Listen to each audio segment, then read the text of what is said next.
1000 powder लाली लगा करके नौजवान आए, हैंडसम बन करके दिखा है।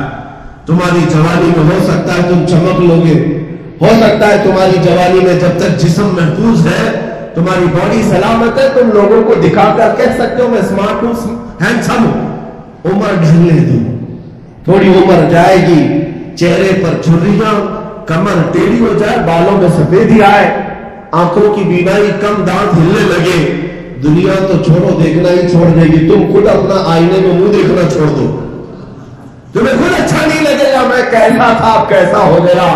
दुनिया तो छूट ही जाती है, अच्छे अच्छों को दुनिया छोड़ती है। ये दुनिया हुस्न की पैरोकार है अगर, तो जब तक हुस्न है देखती है, गया हुस्न तो सब खत्म। ना जवानी में लड़कियां ना जवानी में लड़के जो उरूज पर थे वो बुढ़ापे में कोई मकाम नहीं रखते, उनकी कोई इज्जत बाकी नहीं रहती। अब उनके इर्द गिर्द वो झमेले नहीं होते, सब खत्म हो चुका होता है। इसलिए कि दुनिया में उन्होंने अपनी इज्जत तलाश की थी, तो जब तक थी दुनिया इज्जत मिल रही थी।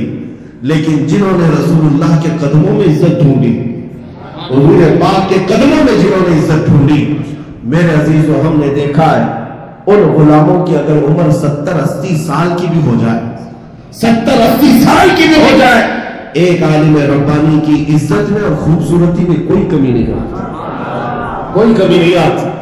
हमने अपने मुर्शिद हुजूर ताजुल शरिया को देखा, मेरे अजीजों जिनकी उम्र 75 साल की हो गई, आज हुजूर शेखुल इस्लाम मदनी मियां साहब मौजूद, अल्लाह और लंबी उम्र करे। मुहद्दिस कबीर अल्लामा ज़ियाउल मुस्तफा साहब मौजूद, इनकी उम्रें अब 80 को क्रॉस कर चुकी, 80 को क्रॉस कर चुकी। मैंने देखा है इन्हें अगर सबसे ज्यादा कोई देखता है तो सबसे ज्यादा नौजवान तबका देखता है। नौजवानों मैं तुमसे पूछता हूँ, ये बूढ़े क्या तुम्हें खूबसूरत लगते हैं? इनके दिलों से पूछो, ये खुद बताएंगे हजारों का हुस्न एक तरफ, इस मुर्शिद का हुस्न अपनी। इसलिए कि इन्हें जो हुस्न मिला है वो दुनिया से नहीं, वो हुजूर के कदमों से मिला। ये इज्जत न कम होती है और न घटती है, बल्कि हर उम्र के बाद बढ़ती ही जाती है। यहाँ होता ऐसा है कि रिटायरमेंट मिलती है दुनिया में, 60 साल के बाद आप घर बैठो, इसलिए कि आप दिमाग सटिया जाएगा, उल्टे सीधे फैसले करो। बहुत ज्यादा बूढ़े हो गए तो उनको लोग पूछना छोड़ देते, अरे मियां बूढ़ा हो गया, पगला गया, सटिया गया, क्या क्या बातें करता है। ये दुनिया के हालात है। लेकिन मैं दीन की बात बताऊं, हुजूर के गुलामों में जो जितना बूढ़ा होता है उसी से फैसले कराएगा, जितना बूढ़ा होगा उतने हमारे अकाबिरीन में से होगा, जितनी उम्र वाला होगा उतने ही ज्यादा उसके मकामात बढ़ते चले जाते हैं। लेकिन बिहम्दिही ताला हुजूर के गुलामों में एक को भी मैंने पागल होकर मरते हुए कभी नहीं देखा, पागल होकर मरते हुए नहीं देखा। आला हज़रत फाज़िल बरेलवी रज़ी अल्लाह ताला 25 सफर का दिन है जिस दिन उनका इंतकाल हो रहा है। वो कई दिन से नज़ा के आलम में थे, वो नज़ा के आलम में थे। सकरात किसे कहते पता है? बाप बेटे को नहीं पहचानता, बीवी को नहीं पहचानता, सकरात उसे कहते हैं। जुमा का दिन है, 2:38 पर आपका इंतकाल हुआ, मशहूर है। लेकिन उसी दिन की बात उनके शागिर्द सदरुल शरिया कहते हैं। आला हज़रत के शागिर्द हैं हकीम अमजद अली खान रहमतुल्लाह अलैह, कहते मैं दारुल इफ्ता में फतवा लिख रहा था, मुझे एक इबारत नहीं मिल रही थी किस किताब में, रेफरेंस मुझे चाहिए था। लेकिन आला हज़रत बीमार थे, कई दिनों से बीमार थे, लेकिन मेरे बस का भी काम नहीं था, लाइब्रेरी ढूंढ ढूंढ कर थक गया, मुझे मिल नहीं रही थी। सोचा कि एक बार जहमत दे दूं। आए, ये 12 बजे या 11 बजे का वक्त था जुमा का, अजान से पहले की बात है। अंदर आए तो औरतें मौजूद थी, औरतों को घर में भेजा गया। आला हज़रत से कहा गया आपके शागिर्द सदरुल शरिया आए। आला हज़रत ने उन्हें आने की इजाजत दी। कहा मौलाना कैसे आए? कहा कि हुजूर एक फतवा लिख रहा था और उसमें एक लाइन मुझे नहीं मिल रही किस किताब में। आला हज़रत ने कहा जाओ फतावा शामी जिल्द नंबर 6 सफा नंबर इस पर ये लिखी हुई। ये वो वक्त है जिसे सकरात कहते हैं, ये वो वक्त है जिसे नज़ा कहते हैं।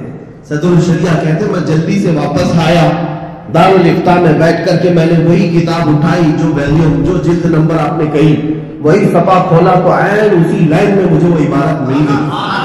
मैं फतवा कंप्लीट किया था कि यहां से ऐलान होने लगा आला हज़रत का इंतकाल हो चुका है। میرے عزیزوں یہ بات میں نے اس لیے عرض کی کہ دنیا کے اندر ہوس میں رہنے والوں کو ہم نے دیکھا، ان کے جانے کا وقت کیا ہوتا ہے، وہ اپنے عزیزوں کو بھول جاتے ہیں، وہ اپنوں کو نہیں پہچان پاتے، لیکن جو رسول اللہ کے قدموں میں فنا ہو گیا آخری سانس تک مولا اس کے دماغ کی بھی حفاظت کرتا ہے، اس کے عقل کی بھی حفاظت کرتا ہے، اس کے حسن کی بھی حفاظت کرتا ہے۔ اسی لیے ان کی مان لو، آج لو ان کی پناہ، آج مدد مانو ان سے، کل نہ مانیں گے قیامت میں اگر مان لیا۔ اے مومنوں اتنا اپنی زندگی کا خاصہ بنانا، انہیں جانا انہیں مانا، نہ رکھا غیر سے کام، للہ الحمد میں دنیا سے مسلمان گیا۔ آج کے ان حالات کا سب سے بڑا جو حل ہے وہ یہی ہے کہ حضور کے قدموں میں آ جاؤ، ادخلوا فی السلم کافہ، پورے مسلمان تو ہو جاؤ۔ تم اپنے گھروں سے انقلاب شروع کرو۔ عورتوں کے حجاب کے لیے آج جو آوازیں اٹھائی جا رہی ہیں، ان درندوں کو ضرورت کس بات کی کہ ہم جو پہنے تمہیں کیا فرق پڑتا ہے؟ تم ننگے بھی رہتے ہو تو ہم کیا کہنے جاتے ہیں؟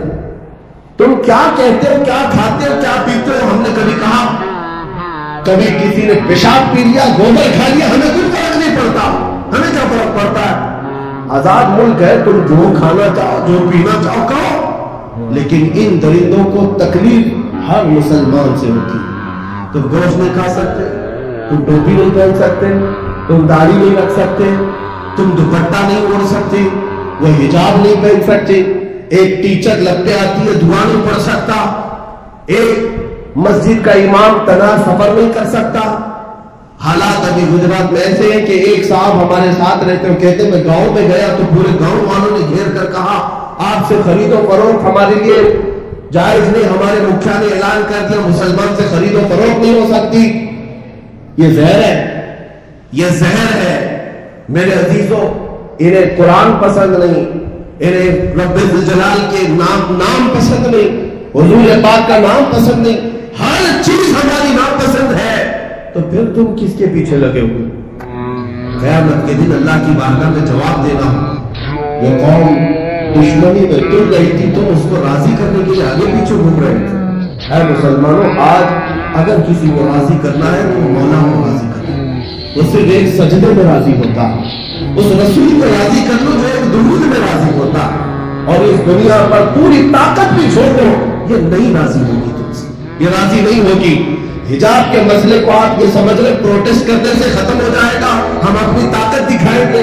نہیں میرے عزیزوں، عہد تو یہ کرو، غلطیاں ہمارے گھروں سے کی، اب ہماری ہر بچی حجاب میں آئے گی، ہماری ہر بچی حجاب میں آئے گی، اب پابندی کرو، اور اس کے بعد دیکھو پھر اللہ تعالیٰ کی مدد کیسی ہوتی ہے۔